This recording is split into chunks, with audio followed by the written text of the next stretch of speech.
A sua Bíblia no livro do Evangelho de João, Evangelho de Jesus Cristo, segundo escreveu João, capítulo 21. Glória a Deus. Quantos acharam, diga amém. Deixa eu ler nessa versão aqui. Algum tempo depois, Jesus apareceu de novo a seus discípulos à margem do mar de Tiberíades, ou Genezaré. Simão, Pedro, Tomé, chamado Dídimo, Natanael, que era de Caná da Galileia, os filhos de Zebedeu, e mais 2 dos seus discípulos estavam juntos. Simão Pedro disse-lhe: vou pescar. A decepção aqui de Pedro, vou pescar. E eles o encorajaram: nós vamos também. Alguém tinha caído, desiludido, perdeu o foco, volta para o serviço antigo, ainda leva mais alguém, vamos contigo. Saíram e logo entraram no barco, mas naquela noite nada pegaram. Tem outro texto que vai dizer: e pescaram a noite toda e não pegaram nada. Estou falando de homens ágeis, experientes, peritos em pescaria eram esses homens. Sabiam tudo de mar. Pescaram a noite toda e não pegaram nada. Entretanto, ao clarear da manhã, estava Jesus na praia, mas os seus discípulos não perceberam que era ele. E Jesus lhe perguntou: moços, tendes aí alguma coisa para comer? E eles lhes responderam: não. Então Jesus orientou: lançai a rede do lado direito do barco e encontrareis. Jesus dando aula para quem é perito. Bateram a noite toda. Aí Jesus fala: lança a rede do lado direito. Mas não é assim, Jesus. A pescaria diz que é do lado esquerdo que você tem que jogar a rede para poder pescar. Só que eles esqueceram que Jesus é o dono dos peixes. Na noite anterior, Jesus tinha conversado com os peixes e falou: não cai nenhum na rede deles. Só quando eu der a ordem. E até os peixes obedecem Jesus, viu? Até os peixes. Lançai a rede do lado direito e encontrareis. Aí eles falam: mas tudo bem, segundo a tua palavra, nós vamos fazer, porque a tua palavra é a que vale. Assim eles o fizeram, e logo não conseguiam recolher a rede por causa da abundância de peixe. Depois disso, o discípulo a quem Jesus amava disse a Pedro: é o Senhor. Assim que Simão Pedro ouviu que era o Senhor, vestiu da túnica, pois havia tirado, e lançou-se a mar. Mas os outros discípulos vieram no pequeno barco, arrastando a rede e os peixes, pois não estavam longe da praia, senão uns 200 côvados. Então, assim que saltaram a terra, viram ali uma fogueira, peixes sobre a brasa e um pouco de pão.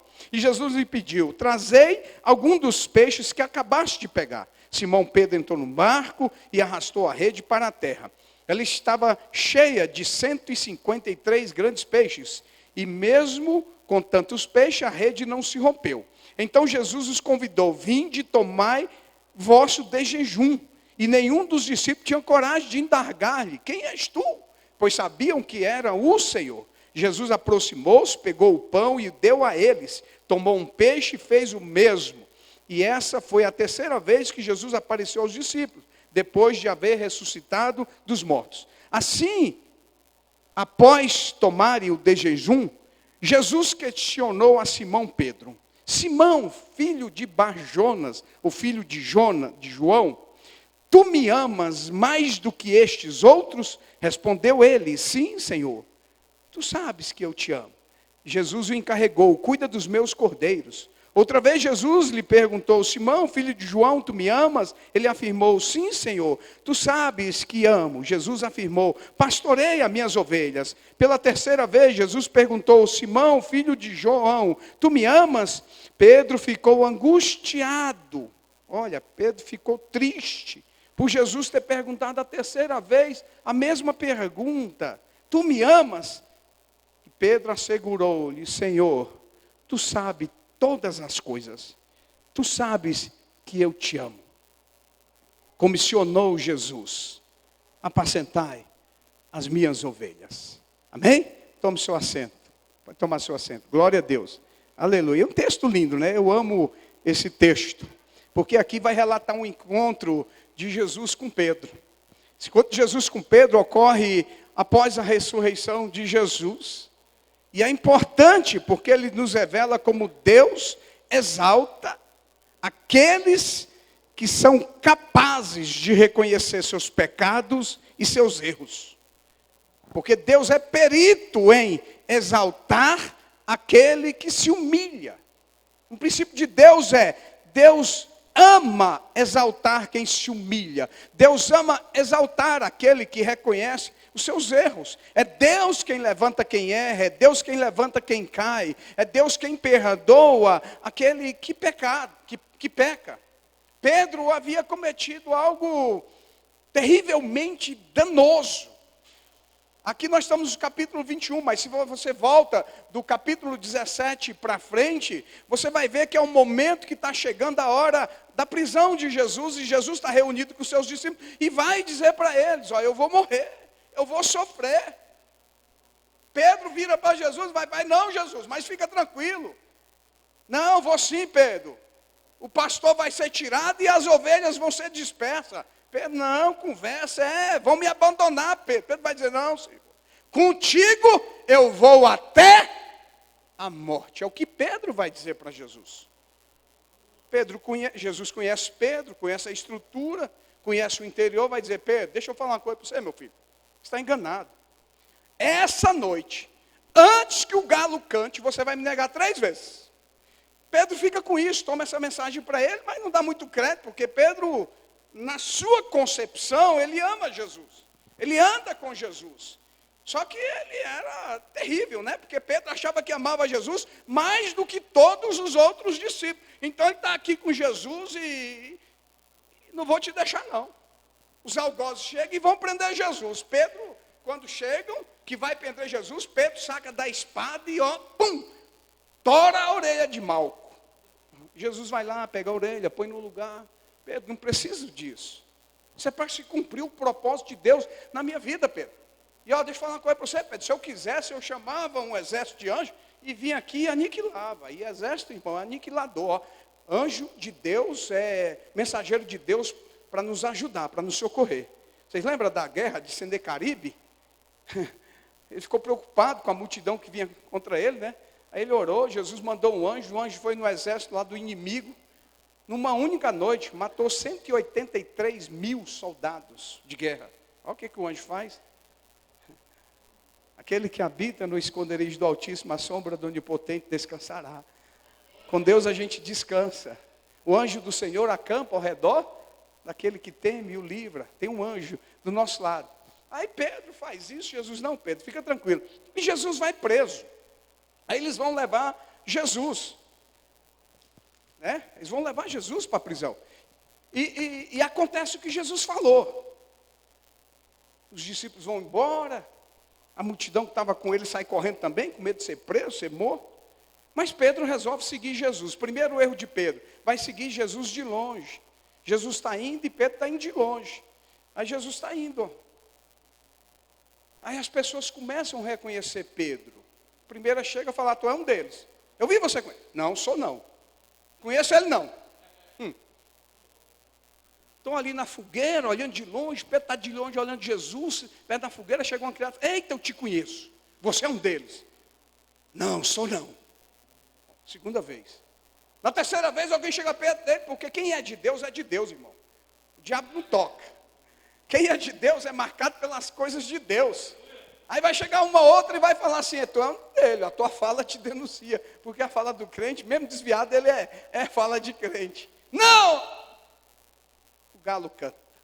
A Bíblia diz que Pedro ouve o cantar do galo, sai e vai chorar amargamente. Pedro então nega Jesus. Pedro havia sido dominado pela fraqueza, o que é peculiar de todos nós. Só que veio para dentro de Pedro um vazio, pois ele havia negado Cristo por 3 vezes.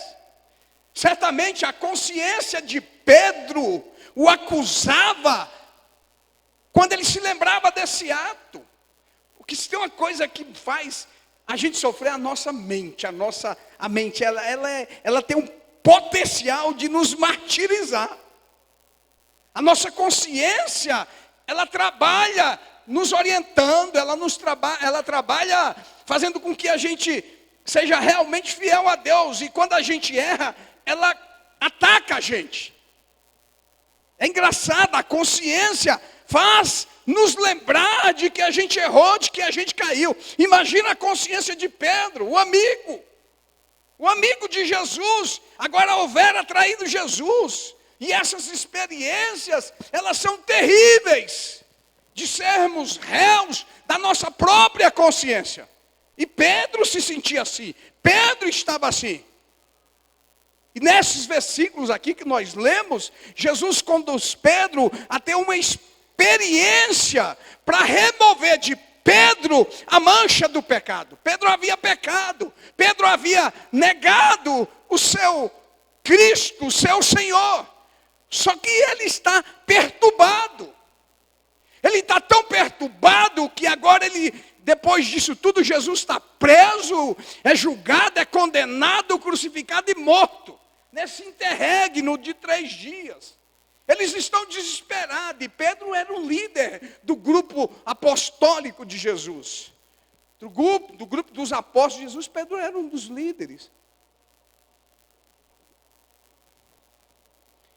Eles estão tão desesperados. Imagina aqui que nessa cena eles estão reunidos, eles estão perto do lago de Genezaré, ou mar de Tiberíades. E o que eles estão fazendo ali? Estão desesperados porque eles acham que acabou a esperança. Morreu aquele em que eles depositaram por 3 anos e meio a confiança de um líder, de um Senhor. Porque eles viram, eles sabiam quem era Jesus. Eles seguiram Jesus. O pastor leu aqui uma das mensagens que Jesus fez com que eles tivessem experiência. Ele está alimentando a multidão, está pregando a palavra do reino. A multidão é grande, mas eles precisavam passar para o outro lado. E Jesus fala, ó, vão lá, vão para o outro lado, para outra banda do lago, e daqui a pouco eu encontro vocês. Ele fica ali, despede, cura os enfermos. Os discípulos presenciaram isso. Jesus curando enfermos, Jesus ressuscitando morto. Eles tiveram experiências extraordinárias com Jesus. Agora Jesus morreu e parece que tudo acabou. Eles estão reunidos. Aí Pedro, como dos líderes, fala, vou pescar. Olha a cabeça de Pedro. Pedro está dizendo, acabou a minha esperança. Eu vou voltar para a minha antiga profissão. Só que ele estava equivocado.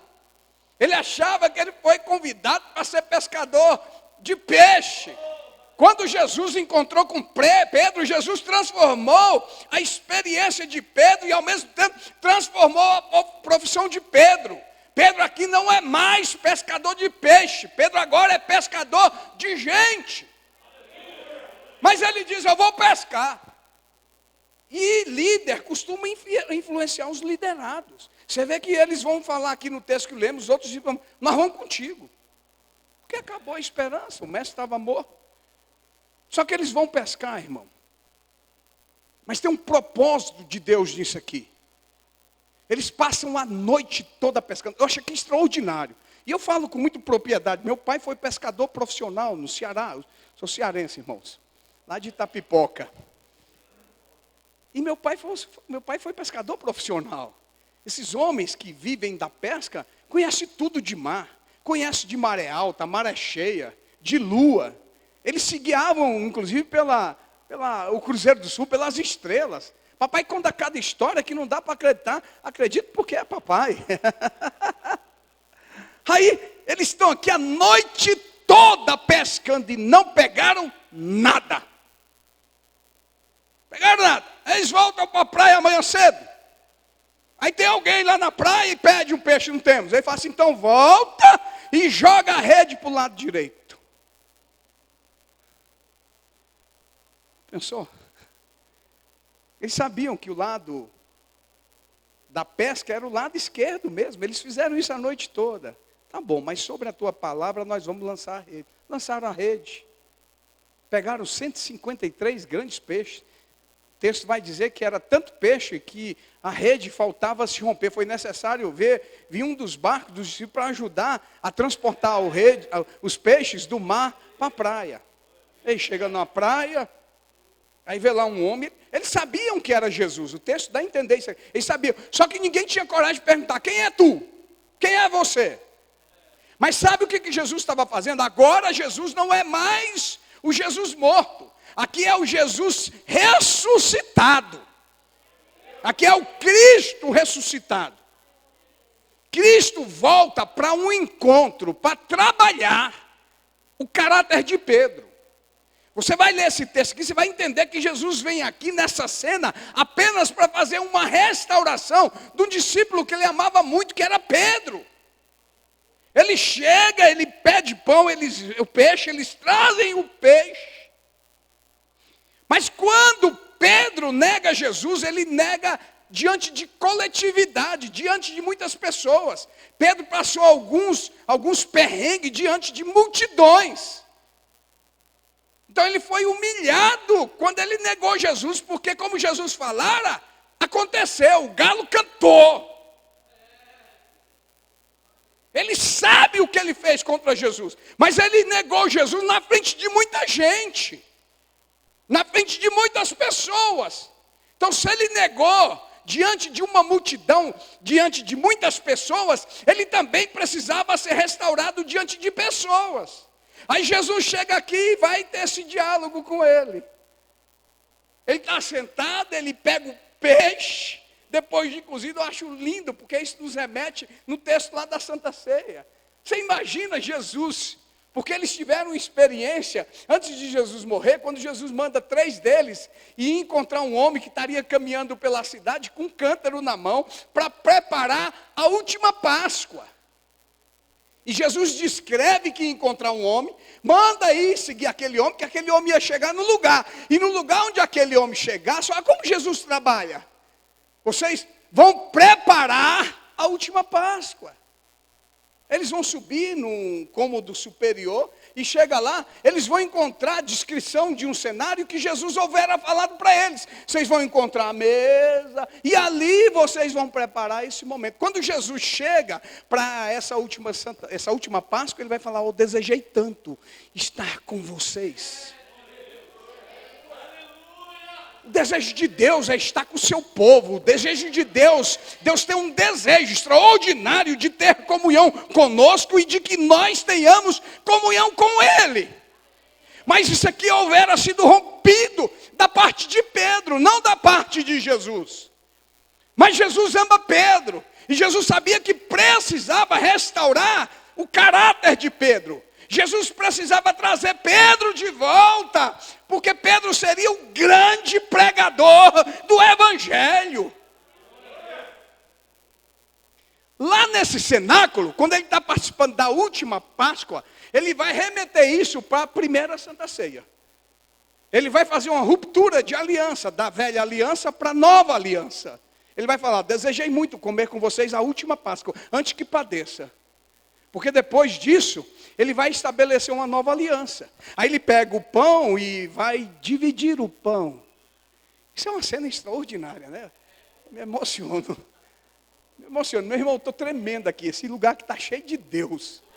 Aleluia, estou todo arrepiado aqui. Ele corta o pão e vai dizer: tomai, comei.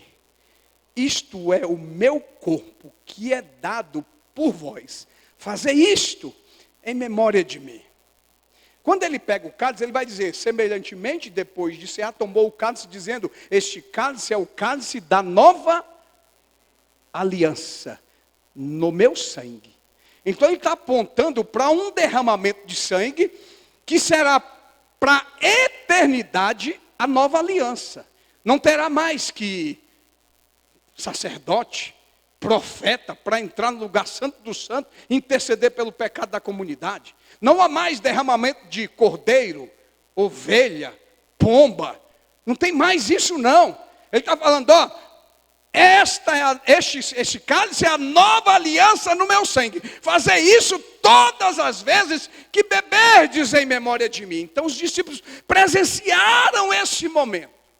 Agora vem para cá, para esse texto que nós lemos. Na beira da praia, do lago de Genezaré, ou do mar de Tiberíades, Jesus sentado, pega o peixe, parte o peixe e dá para eles.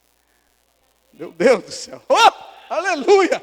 Eu quero imaginar a mente desses discípulos, porque eles participaram do último ato da Páscoa com Jesus. E mesmo aqui agora, Jesus não está fazendo uma santa ceia, não é isso, não estou falando isso. Mas ele está fazendo um gesto que rememora a ideia dos discípulos. Ele está cortando peixe e dando para eles comer. Ele monta o cenário, e no cenário ele vira para Pedro, no meio de todos, e vai dizer: Pedro, tu me amas?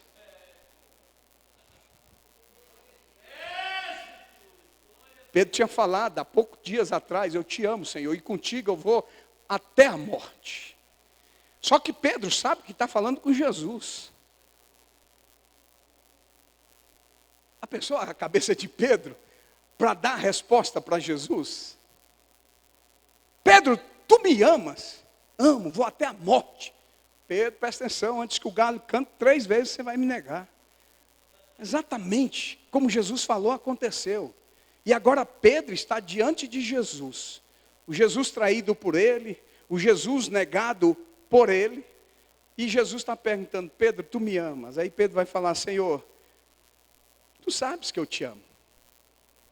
É interessante que quando você lê esses textos, em várias versões, em vários evangelhos, quando você lê ele com cuidado, você vai ver que até a entonação da pergunta e da resposta é feita diferente. Pedro, tu me amas? Senhor, tu sabe que eu te amo. Jesus torna a perguntar: Pedro, tu me amas? Senhor, tu sabe que eu te amo. Cuida das minhas ovelhas.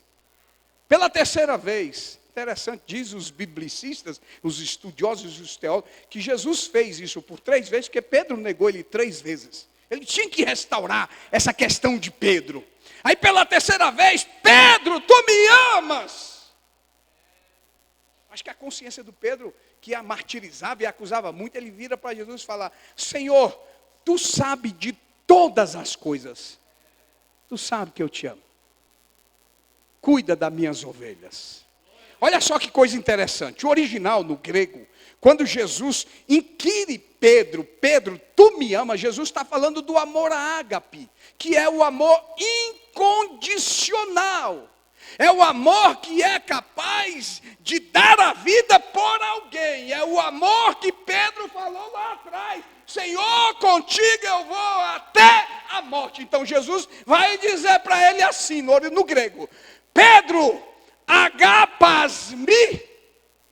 Ou seja, Jesus, na língua grega, ele está conversando com Pedro: Pedro, tu me amas com amor ágape? Aí Pedro vai dizer bem assim: Senhor, fileus te. O que quer dizer isso, pastor Daniel? Pedro vai dizer bem assim, na resposta, no original: Senhor, eu gosto de ti. Amor filéu, diferente do amor ágape. O amor filéu é o amor do amigo. É o amor do relacionamento, é o amor da amizade, não é o amor que Jesus quer. Jesus quer mesmo é o amor ágape, porque ele demonstrou isso dando a própria vida dele em favor de cada um de nós. É como se Jesus estivesse falando: Pedro, eu demonstrei com minha atitude, com aquilo que eu fiz, que eu te amo e te amo de verdade. Te amo com amor ágape, Pedro. Eu dei minha vida por você. Aí Jesus pergunta pela segunda vez: Pedro, agapasmi? Ele vai responder: Senhor, fileus te. Pela terceira vez, Jesus põe a entonação e vai perguntar de novo: Pedro, agapasmi, tu me amas com amor ágape? Quando Jesus está fazendo isso aqui, irmão, Jesus está usando a pedagogia de Deus. Ele já está trabalhando em Pedro. Ele já está trabalhando no interior de Pedro. Ele já está trabalhando no caráter de Pedro. Na mudança da atitude, da fala para a atitude. Deus está querendo transformar a vida de Pedro. E Pedro passa a ser o grande pregador da igreja. Não apenas de palavra, mas de atitude. Porque é muito fácil falar que ama. Eu gosto de Coríntios capítulo 13. Porque Coríntios capítulo 13 traz a essência desse amor. Ainda que eu falasse a língua dos anjos e dos homens, Ainda que eu desse o meu corpo a ser queimando, ainda que eu abrisse mão de todas as riquezas e não tivesse amor, olha como é que está, como é que Deus coloca esse amor, o amor ágape. O amor tudo sofre, tudo suporta, tudo crê. Depois você lê Coríntios capítulo 13. Deixa eu ver aqui meu tempo. 8h58. Na última pergunta, Jesus pergunta para Pedro outra vez: Pedro, agapas-me. Aí Pedro vai falar: Senhor, fileuste. Pedro vai falar assim para Jesus: Jesus, não adianta eu falar que te amo com amor ágape, porque eu sei que o Senhor está querendo extrair isso de mim, porque lá atrás eu falei. Mas, Senhor, tu sabes de todas as coisas. Tu sabes que fileuste. Pedro vai falar: Senhor, tu sabes todas. Não adianta eu negar o Senhor. Não adianta eu querer enganar o Senhor. Tu sabes todas as coisas. Tu sabes que apenas gosto de ti, Senhor. Aí, olha a incumbência que eu acho extraordinário. Jesus vai falar para ele: tá bom, Pedro, eu vim restaurar você. Pega esse amor, põe na minha mão e cuida das minhas ovelhas. Irmãos, Pedro é transformado no seu caráter, que aí você vai ler a história de Pedro, você vai ver que Pedro foi tão extraordinário. Pregou, difundiu a igreja. Na verdade, quando você vai estudar, você vai ver que na igreja de Roma, porque quando Jesus pergunta para os discípulos o que estão falando, quem é Jesus, aí eles vão falar: Senhor, tem um monte de coisa aí, estão falando que é Elias, profeta, Jeremias, um monte de coisa por aí, estão falando que tu és. Aí Jesus não está interessado muito com isso não, ele estava fazendo um diálogo. E vocês, o que vocês acham que quem é o filho do homem? Pedro pula na frente, irmão, foi Pedro. E Pedro vai falar: tu és o Cristo, o filho do Deus vivo. Jesus vai: falaste bem, mas não foi tu, carne ou sangue, que falou, foi o Espírito de Deus que revelou quem eu sou para você. Tu és o Cristo, filho do Deus vivo.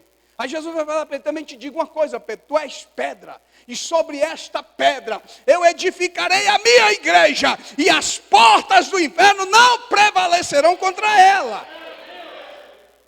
Sabia que daqui surgiu o chamado papado de Pedro? Pedro foi considerado o primeiro papa da igreja, mas é porque eles fazem uma analogia teológica do texto diferenciada. Você vai lá na igreja de Roma, tem uma nave enorme lá, 380 imagens de santos de adoração, e a abóboda do templo, do teto do templo de Roma, da igreja de Roma, está escrito lá: e sobre esta igreja edificarei a minha igreja. Aí ele se institui Pedro como primeiro papa. Mas não, Deus não estava falando que Pedro era papa. E não é sobre, quando ele fala sobre essa igreja, a igreja católica sedimenta isso, que sobre Pedro estava estabelecida a igreja. Não, quando Deus fala isso com Pedro, ele está tratando Pedro também. Ele está falando: Pedro, tu és Petros. Ele está dizendo: tu és um fragmento de pedra, tu és uma pedrinha. E sobre esta pedra, que é pedra, que é um grande estrutura de pedra, sobre esta pedra, essa pedra que ele está falando não é Pedro, é sobre esta palavra revelada que Pedro falou, que quem é Jesus? O Filho do Deus vivo. Então Jesus está falando sobre esta palavra revelada, sobre Jesus, eu edificarei a minha igreja. A igreja está sedimentada na pessoa de Jesus Cristo de Nazaré. Aí Jesus faz essa tratativa com Pedro. E Pedro vira um fenômeno, pregador, aleluia, de pregar e multidões aceitarem o Cristo, aceitarem a palavra de Jesus através da pregação de Pedro, porque Pedro agora está restaurado. E a história vai dizer, a morte de todos eles, e a morte de Pedro foi, quando ele foi condenado à crucificação. Você vai ver quando você lê aqui no final do texto de João, você vai ver lá que, em verdade te afirmo, quando era mais jovem, tu se vestias a ti mesmo e ia para onde desejava, mas quando chegares à velhice, estenderás a mão e outra pessoa te vestirá e te conduzirá para onde tu não queres ir. Isso falou Jesus, significando que tipo de morte com a qual Pedro iria glorificar a Deus. Olha como é que está o texto. Jesus está apontando para o tipo de morte que Pedro ia glorificar a Deus. Pedro foi morto como Jesus, crucificado. Só que quando Pedro foi ser crucificado, aí Pedro entendeu a noção do amor ágape. Jesus não foi crucificado assim? Aí quando foram crucificados, Pedro diz assim, ó, eu amo Jesus. Hoje eu entendo. Hoje eu posso dizer, pasme. Só que eu não sou digno de ser morto como foi meu mestre. Aí Pedro pede que crucifique ele de cabeça para baixo. E Pedro foi morto e crucificado de cabeça para baixo, entendendo o verdadeiro sentido da pergunta de Jesus. Pedro, pasme? Essa noite eu vim aqui dizer para você que não é tempo de desistir. Você que desistiu, ou você que está pensando em desistir, você que tal como Pedro, negou Jesus, fica tranquilo, tem uma aliança de Jesus com você. Essa aliança estabelecida de Jesus com você, ela não será quebrada jamais. Ela não será quebrada. Pastor, mas eu errei, eu desviei, eu pequei. Fica tranquilo. Nessa aliança há uma escolha. E a escolha não foi sua. A escolha não foi sua. Porque não fostes vós quem me escolhestes, mas fui eu quem escolhi vós, e vos nomeei para que vades e deis fruto, e o vosso fruto permaneça, a fim de que tudo quanto pedides em meu nome ao meu Pai, vos seja concedido. Nessa aliança foi Jesus quem escolheu você. Você pode até ter deixado Jesus, mas Jesus nunca te deixou. Tal como o pai do filho pródigo, ele está no mesmo lugarzinho te esperando. Para te dar um abraço apertado, para te colocar uma nova veste, para te colocar anel no dedo, para te colocar sandália nos pés. Oh, glória a Deus! Então a palavra de Deus essa noite para você, não desista. Se desistiu, é hora de voltar, porque Jesus hoje está perguntando para você, João, Maria, Paulo, Pedro, Daniel, Éden, Washington, Ricardo, todos, Jesus está chamando cada um de vocês pelo nome nessa noite e está dizendo, pasme, tu me amas com amor ágape? Qual é a sua resposta para Jesus? Ou você vai continuar dando umas respostas fajutas, que tem hora que a gente dá umas respostas fajutas para Jesus, né? Tem hora que a gente pega uns atalhos, mas a gente não engana Jesus. Jesus, ele é onisciente, onipresente, onipotente, ele conhece todas as coisas. A característica e o atributo da onisciência de Jesus ele conhece todas as coisas. E glória a Deus, porque por conhecer todas as coisas, ele tem um outro atributo extraordinário, que é a imutabilidade. Ele não muda.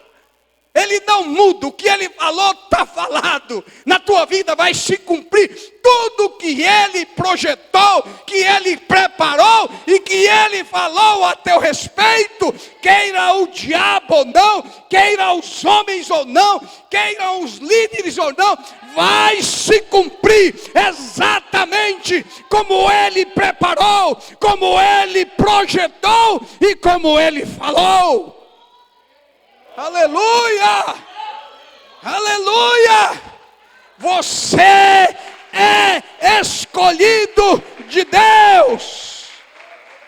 Aleluia!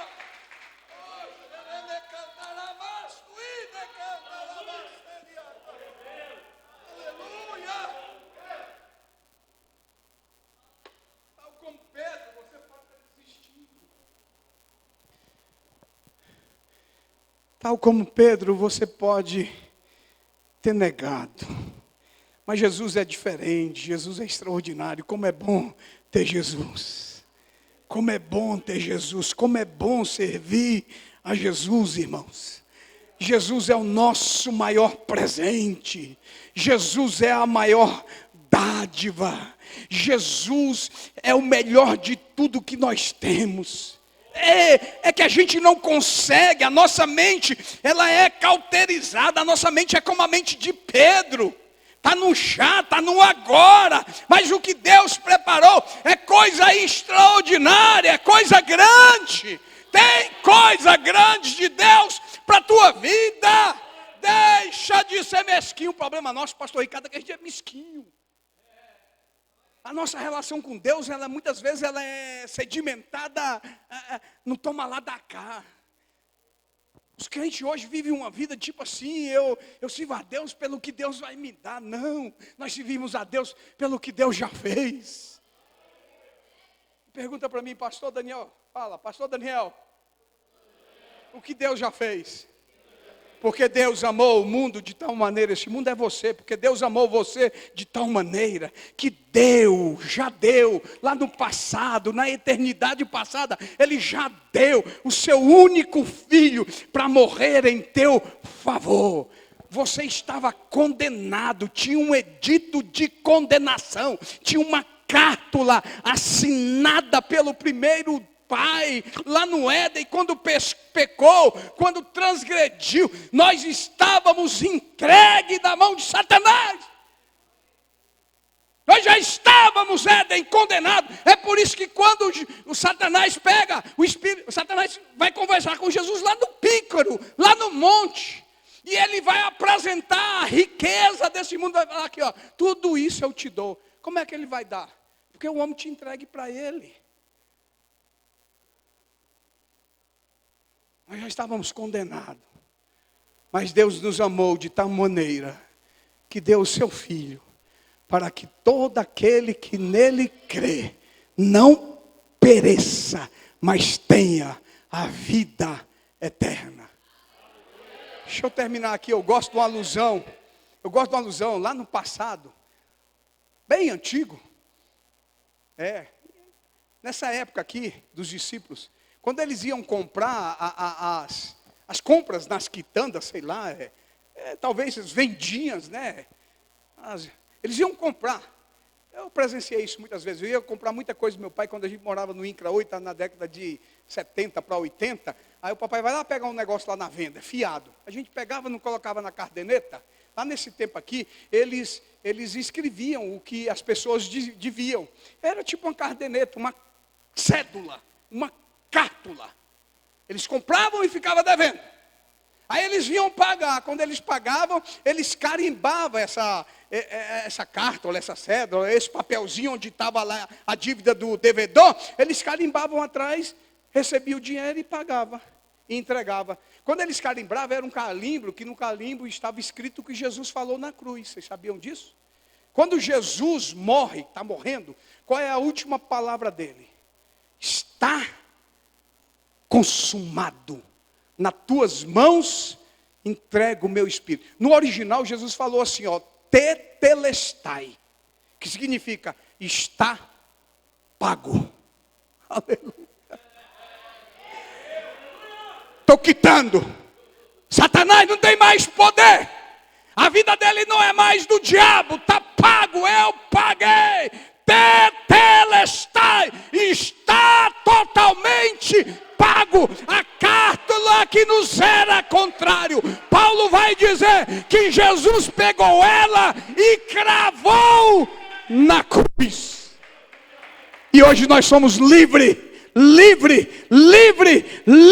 Então o preço ele já pagou. A única coisa que ele está pedindo, assim como eu vos amei, me ame também.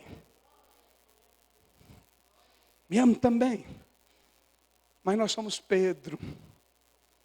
Por isso que ele está perguntando, ei, essa noite, pasme, você me ama? Você me ama? Você me ama? A gente pensa que é só o pastor Ricardo e o pastor Oscar que tem que apacentar. Não, cada um aqui é pastor também. Jesus está falando, você me ama? Aí você está respondendo, Senhor, essa noite eu entendi, eu não te amo como eu achava que eu amava não. Mas deixa eu falar uma coisa, Jesus, filéus te. Jesus está falando, tá bom, serve, apacenta minhas ovelhas. Apacenta minhas ovelhas. Apacenta minhas ovelhas. Seja um Pedro na vida. Pega essa palavra, pega a palavra, prega para as pessoas, prega para a tua família. Tem muita gente talvez na tua família que ainda não ouviu você dizer quem é Jesus. O teu vizinho, o teu trabalho, na tua faculdade, na tua escola, não tenha vergonha. se apresenta como um cristão, se apresenta como um servo de Deus, como uma serva de Deus, pregue a palavra, ganha almas, traz pessoas para essa igreja, para a glória de Deus. Amém? Quem tem coragem de dar a vida por Jesus aqui? Irmão, 3 mãos. Irmãos, eu acho que amo Jesus mesmo, eu acho. Eu acho não, tenho certeza. Eu amo Jesus, eu amo de verdade, eu sou apaixonado por Jesus. Apaixonado por Jesus. E eu descobri o que é o amor ágape. Teu irmão, o Éden, conhece, Dr. Gerson. Tem 60 dias que está na UTI. Pensa no menino que sofreu já. Pegou Covid, curou da Covid, mas deixou uma sequela. Esses dias para trás, quase morreu. As plaquetas dele chegou a 9.000. A médica falou que nunca viu ninguém com 9.000 sair vivo. Dia depois foi para 119, depois para 170, depois para 212. Quando chegou a 212, um sangramento no intestino, soltava, junto com as fezes, 1,5 litro de sangue por dia. Fazia transfusão todos os dias, mas quando chegou a 212, o médico levaram para o hospital outra vez e fizeram uma cirurgia nele, tiraram o intestino grosso dele. Aí um dia eu olhei, a gente orando por ele, e é um irmão que todo mundo ama ele, e um dia orando eu falei, Senhor, não aguento ver meu irmão sofrendo, tira ele de lá, põe eu lá, se vai levar, leva eu, não leva ele não. Amor do irmão, olha aquele amor do irmão. Quando eu fiz essa oração, eu lembrei do rei Ezequias, quando Isaías vai lá e diz para ele, põe a casa em ordem, porque tu vai morrer, tu não vai viver não. Isaías sai fora e ele vira para a parede e chora e fala, não senhor, peraí, tem negócio entre eu e o senhor. Lembra que eu fui fiel, andei nos teus caminhos, fiz tudo o que era do teu agrado. O profeta está saindo no pátio, Jesus fala para ele, volta porque eu ouvi a oração de Ezequias. Volta e diz para ele que eu ouvi tua oração. Estou acrescentando 15 anos. Eu fiz essa oração a favor do meu irmão. Quando eu terminei de fazer a oração, eu falei, meu Deus, se eu fiz pelo meu irmão, sou capaz de fazer por Jesus. Meu irmão, eu sou capaz da minha vida pelo evangelho de Jesus.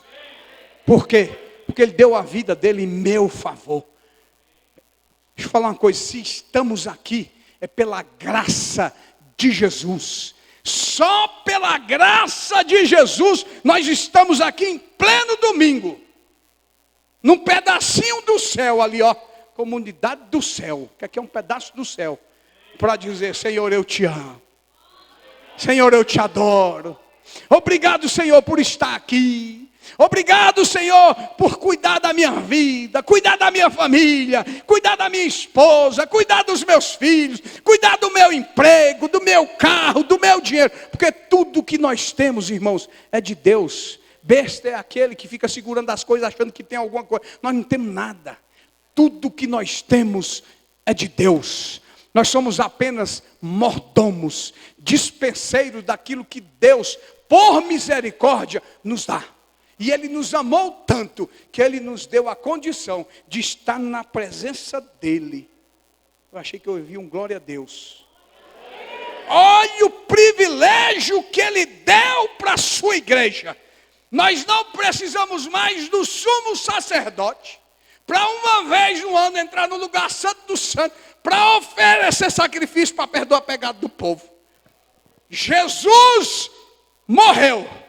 O véu do templo se rasgou de alto a baixo. E agora Deus outra vez dá para nós a condição de entrar no lugar santo do santo. De entrar na presença dEle e dizer, Abba Pai, Paizinho, Tu és meu Deus. Pequei, estou aqui, Senhor, quebrado, moído, arrebentado, porque pequei. Me perdoa. Deus olha para nós e fala, não tem como. Meu filho morreu, derramou sangue, o sangue dele é suficiente para perdoar o pecado de Daniel. Para perdoar, Daniel, levanta daí, vai em frente, eu vou te abençoar, vai embora, vai para frente, eu sou contigo, eu te abençoo, eu vou na frente, despedaçando as muralhas, quebrando as cadeias de ferro, abrindo porta onde não existe porta, somente para te dar vitória. Isso é o teu Deus, isso é o meu Deus. Vale a pena amar esse Deus, pastor Ricardo. Vale a pena amar esse Deus. Aleluia.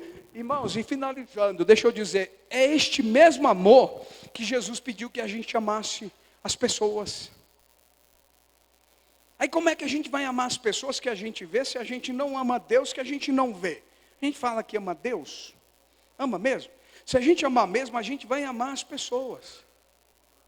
E muitas vezes as pessoas estão do nosso lado, aqui, agora, talvez, coração quebrado, arrebentado, passando um problema. A gente nem sabe, porque a gente senta aqui e não sabe nem o nome. Não relaciona, não tem amizade. Não sabe nem o nome às vezes. A Bíblia vai orientar para chorar com os que choram, se alegrar com os que se alegram. Na antiga aliança, Jesus estabelece os 10 mandamentos. E um dos 10 mandamentos é amar o próximo como a ti mesmo.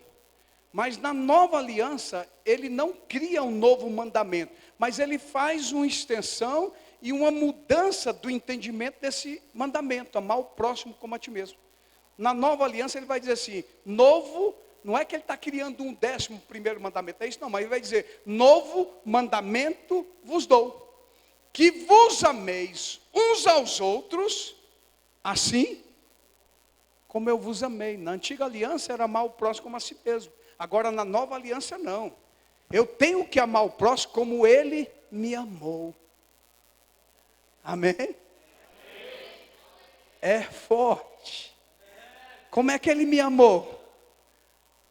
Porque ele me amou de tal maneira que deu o seu filho. Ele me amou morrendo por mim. Então tem que amar o Éden. Por isso que tem que ser o amor ágape, não o filéu. Porque eu tenho que amar o Éden na perspectiva, se necessário for, de dar minha vida, Éden, por você.